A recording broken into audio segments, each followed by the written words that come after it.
Gerard saw Wilbur and hurried over to bow to him. "Gerard Torrent at your service, sir." Wilbur waved a hand. "Don't worry about it." "Did Will offend you, sir?" "I'll be sure to punish him," Gerard said. Wilbur frowned. "It wasn't anything too bad, so there's no need to make a big deal out of it."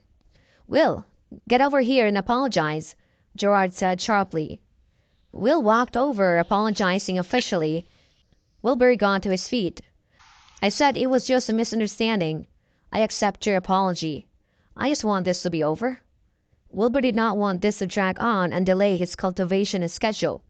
Gerard finally stopped worrying after Wilbur stated that he did not want to dwell on this any further. He then turned to his son. "Get me a card." Will understood what his father meant and scrambled to take out a golden card before passing it to Gerard. Gerard took the card and passed it to Wilbur with both hands.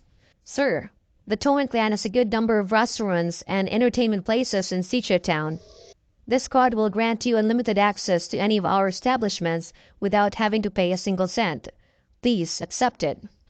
Of course, Wilbur wasn't going to say no to something like that. "Oh, thank you then."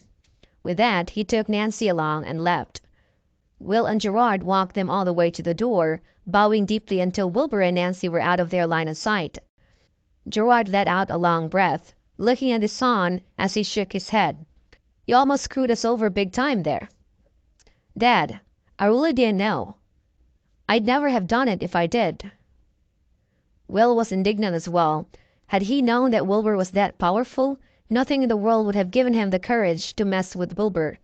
Gerard let out a long sigh. "Seachertown's about to change real soon. We've got to move carefully in the future, you know." "I know, Dad," Will said meekly.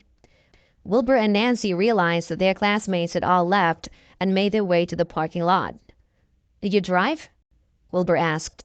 Nancy shook her head with a smile. "I can't afford a car." "I can send you. Where do you want to go?" "That works." The pair got in Wilbur's car. "Where do you live?" "Greenier apartment. It's up north." Wilbur nodded and set out for the place. He did not know what to say during the journey and thus remained silent. A while later Nancy spoke up. "What do you really do for your work, Wilbur?" Wilbur knew that he could not avoid the question anymore, so he replied, "My identity's a little special. It's not the best time to tell you right now, so can you keep this a secret?" Nancy smiled. "Of course. You seem like you're quite powerful." Wilbur smiled. "I'm all right. I remember you were always quiet in school, and you disappeared after junior high. It seems like you went through a lot in those years." "Yes, I did go through a lot. Honestly, I miss those years in school the most," Wilbur said.